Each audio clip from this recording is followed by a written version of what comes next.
কার সাথে আমার বিয়ে হবে তাকে একদম নির্ধারণ করা, নাকি এটা কর্মফল?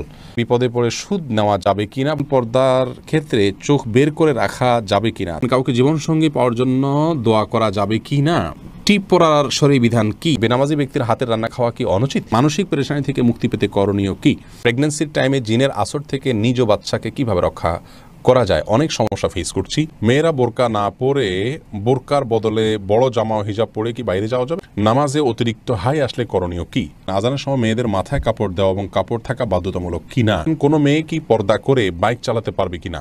আর বিলম্ব না করে আপনাদের ইতিমধ্যে যে প্রশ্নগুলো আমাদের কাছে এসেছে সেগুলোর উত্তর দেওয়া পালায় আমরা চলে যাই এবং শুরু করি আপনাদের প্রশ্নগুলোর উত্তর দেওয়ার ক্ষেত্রে।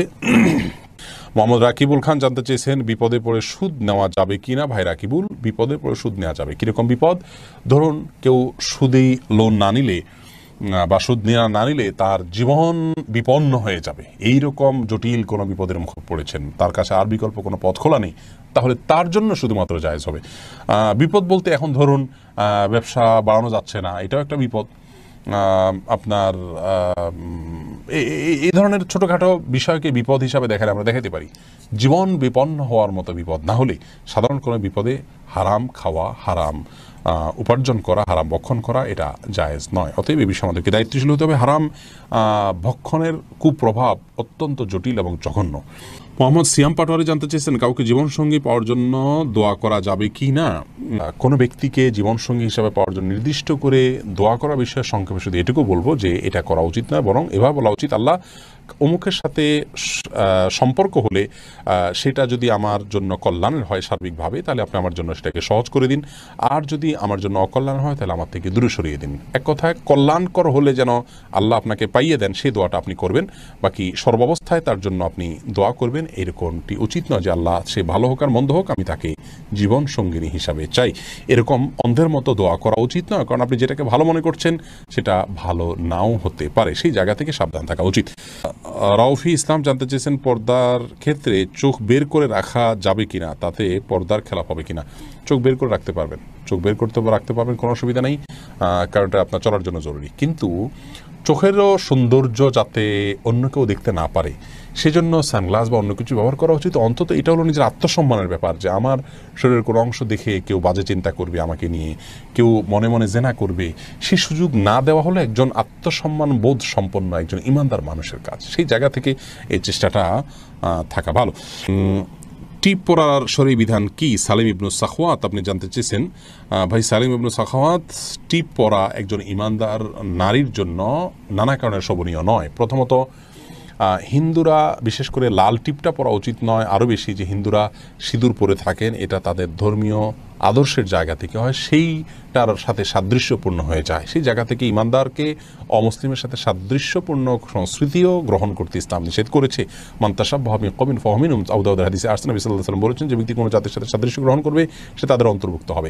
এছাড়া যদি সাধারণ কোনো টিপ জাস্ট সৌন্দর্যের জন্য করেন, নারীরা স্বামীকে দেখানোর জন্য এবং ঘরের ভিতরে তো করতে পারেন, কিন্তু ফাসেকদের নিদর্শন, অমুসলিমদের আপনার সাথে সাদৃশ্যপূর্ণ সেই জায়গা থেকে এটি পরিহার করা উচিত। আর টিপ পরে বাহিরে যাওয়া বিপর্দাহীন বা পর্দাহীনভাবে সেটা তো কোনো অবস্থাতে জায়েজ না, সম্পূর্ণ হারাম। অতএব সে বিষয়ে আমাদের সাবধান থাকতে হবে। তাওহিদ আয়েশা আপনি জানতে চেয়েছেন বেনামাজি ব্যক্তির হাতের রান্না খাওয়া কি অনুচিত।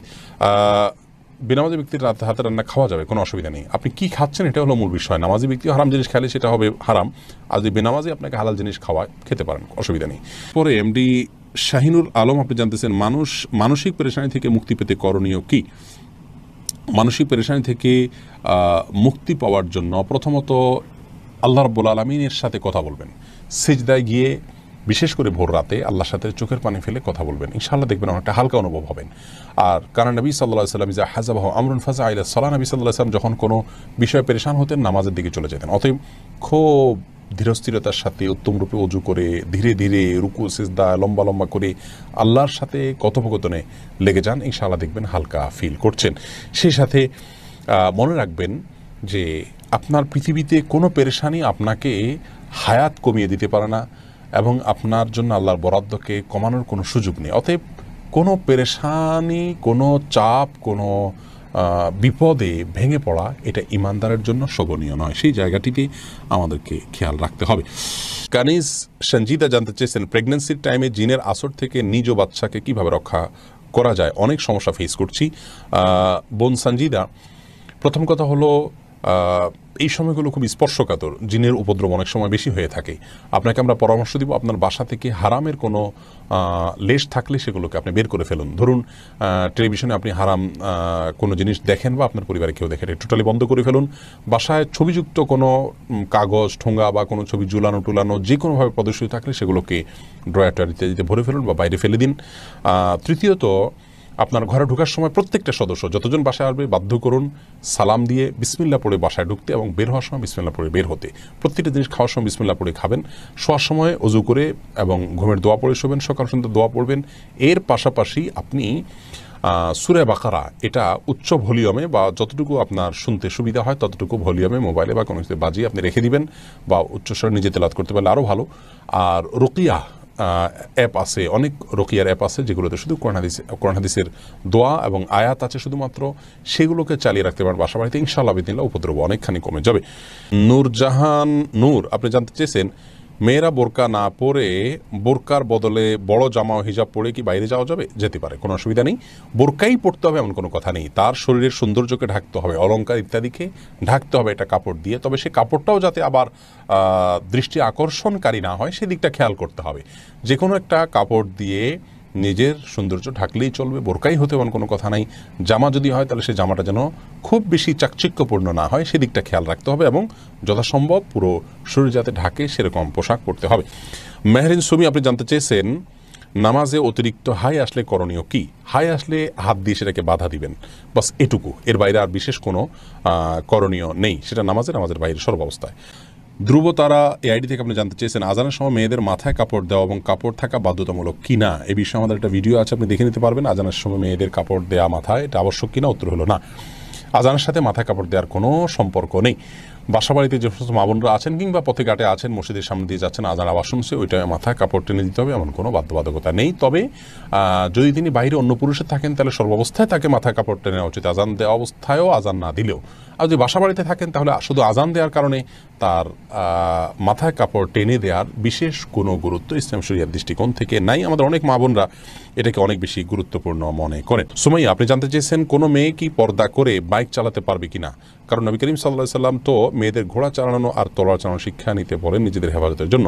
বাইক চালানোর ক্ষেত্রে যদি পর্দা মেনটেন করে তিনি করতে চান করতে পারেন ইনশাআল্লাহ। সফর দূরত্বে যেতে চাইলে মাহরাম লাগবে, আর সফর দূরত্ব ছাড়া এখানে সেখানে যেতে চাইলে পর্দা মেনটেন করে করতে চাইলে করতে পারবেন। কিন্তু বাইকে পর্দা মেনটেন করা কতটুকু সম্ভব হয় এটা প্রশ্ন সাপেক্ষ বিষয়।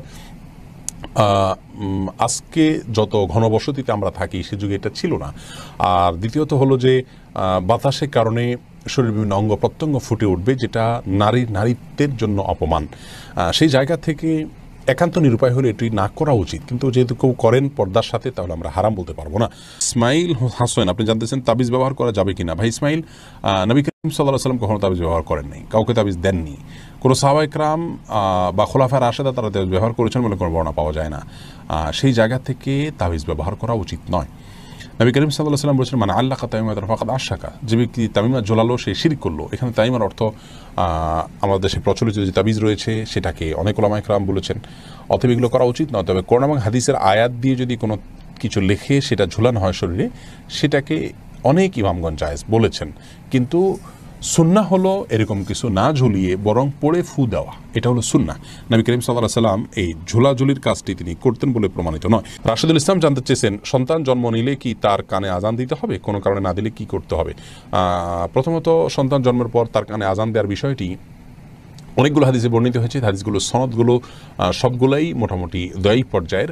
এজন্য সৌদি আরবের সাবেক গ্র্যান্ড মুফতি শেখ আব্দুল্লাহ বিন বাজ রাহিমাহুল্লাহ তিনি বলেছেন যে এ বিষয়ে আমল করা যেতে পারে, যেহেতু অনেকগুলো হাদিসে আছে এবং মুস্তাহাব পর্যায়ের জিনিস করা যেতে পারে।